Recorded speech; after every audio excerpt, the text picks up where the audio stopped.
ఫీజుల బకాయి బీజేపీ లడాయి పేరుతో ఫీజు రియంబర్మెంట్స్ ఏందో అందరు విద్యార్థులకు ఫీజు రియంబర్మెంట్స్ విడుదల చేసే వరకు కూడా మేము పోరాటం చేస్తామంటున్నారు. దీనిపై మనతో మాట్లాడికి బీజేవైఎం రాష్ట్ర అధ్యక్షుడు గణేష్ ఉన్నారు. అలా చెప్పండి, మీ కార్యాచరణ ఏ విధంగా ఉండబోతుంది? భారతీయ జనతా పార్టీ ఆధ్వర్యంలో మా రాష్ట్ర అధ్యక్షులు రామచందర్ గారి యొక్క సూచన మేరకు భారతీయ జనతా యువ మోర్చా అదేవిధంగా భారతీయ జనతా పార్టీ ఆధ్వర్యంలో తెలంగాణ వ్యాప్తంగా ఉన్నటువంటి ప్రతి ఒక్క క్యాంపస్లో మేము విద్యార్థులందరినీ కూడా ఏకం చేస్తూ తెలంగాణ రాష్ట్రంలో ఉన్నటువంటి విద్యార్థులను అందరినీ ఏకం చేస్తూ అయితే ఫీజు బకాయిలు చెల్లించాలో వెంటనే విడుదల చేయాలని తెలంగాణ వ్యాప్తంగా ఉద్యమం చేస్తామని చెప్తా ఉన్నా.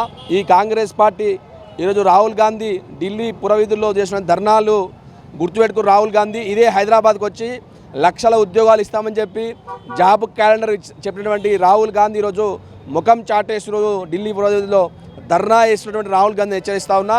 ఇదే విధంగా ఈ తెలంగాణ రాష్ట్రంలో 40 లక్షల మందికి విద్యార్థులకు స్కాలర్షిప్లు ఫీజు రియంబర్స్మెంట్ అందాలి. కానీ ఈ కాంగ్రెస్ పార్టీ ఇప్పటికీ వారికి ఇవ్వకుండా మూసి ప్రక్షాళన పేరు మీద ఫ్యూచర్ సిటీ పేరు మీద లక్షల కోట్ల రూపాయలు వేసినటువంటి కాంగ్రెస్ పార్టీ ఈరోజు 15,000 కోట్ల రూపాయలు విద్యార్థుల యొక్క బకాయిలు చెల్లించండి ఈరోజు పెడముఖం వేసిన కాంగ్రెస్ పార్టీని ప్రశ్నిస్తూ ఉన్నా. అంటే బడ్జెట్ లేదంటున్నారు గవర్నమెంట్ దగ్గర, నేను బయటకు వెళ్తే కూడా ఎవరు అప్పులు ఇస్తలే అని చెప్పేసి కూడా స్వయంగా సీఎం చెప్తా ఉన్నాడు.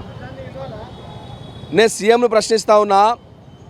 ఫ్యూచర్ సిటీ మీద అదేవిధంగా మూసి ప్రక్షాళన పేరు మీద 1,000 కోట్ల రూపాయలు ఖర్చు పెడుతున్నాడు.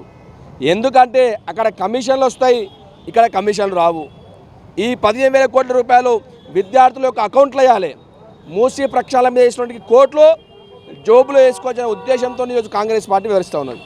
అంటే ఇప్పుడు హాస్టళ్లలో కూడా సరైన భోజన వసతి లేదని చెప్తున్నారు. అట్లా కాంట్రాక్టర్లకు రావాల్సిన బిల్లులు కూడా చెల్లిస్తలేరు, భోజనానికి కూడా తక్కువ మెస్ ఛార్జీలు కూడా ఇస్తారని చెప్పేసి వాళ్ళు చెప్తా ఉన్నారు. నేను అదే చెప్తా ఉన్నాను కదా, విద్యార్థుల యొక్క ఆర్టీఎఫ్ ఛార్జెస్ కావచ్చు, బిల్ ఛార్జెస్ కావచ్చు, మెస్ ఛార్జెస్ కావచ్చు, అనేక బకాయిల చెల్లింపుల విషయంలో ఇదే నిజాం కాలేజీలో 27 కోట్ల రూపాయలు విద్యార్థుల యొక్క స్కాలర్షిప్లు మెస్ బకాయిలు చెల్లించాలి. అయినా రేవంత్ రెడ్డి చెల్లిస్తలేడు. కాబట్టి రాబోయే రోజుల్లో భారతీయ జనతా పార్టీ ఆధ్వర్యంలో భారతీయ జనతా యువ మోర్చా ఆధ్వర్యంలో తెలంగాణ వ్యాప్తంగా ప్రతి ఒక్క విద్యార్థిని కలుస్తాం. వారు ఏ విధంగా తెలంగాణ ఈ కాంగ్రెస్ పార్టీ వస్తే హామీలు ఇచ్చిండో ఆ హామీలను ప్రజాకోర్టులో మేము ఎండగడతాం. ఎన్ని రోజులు ఇది మీరు ఫీజు భరోసా యాత్ర చేస్తాం? ఈ తెలంగాణ వ్యాప్తంగా ప్రతి ఒక్క కాలేజ్ క్యాంపస్ కోతాం. ఈ యొక్క 25 నుంచి వచ్చే 20 దాకా తెలంగాణ వ్యాప్తంగా విద్యార్థులను ఏకం చేస్తూ ఈ యొక్క రాష్ట్ర ప్రభుత్వానికి వ్యతిరేకంగా పనిచేస్తామని చెప్తా ఉన్నా. డిమాండ్ అంటే ప్రధానంగా ఫీజు రియంబర్స్మెంట్స్తో పాటు గవర్నమెంట్ ఏం డిమాండ్ చేస్తా ఉన్నారు? మాది ఒకటే డిమాండ్, 15,000 కోట్ల రూపాయలు వెంటనే విడుదల చేయాలి. పేద విద్యార్థుల యొక్క సంక్షేమం కోసం కాంగ్రెస్ పార్టీ పనిచేయాలి.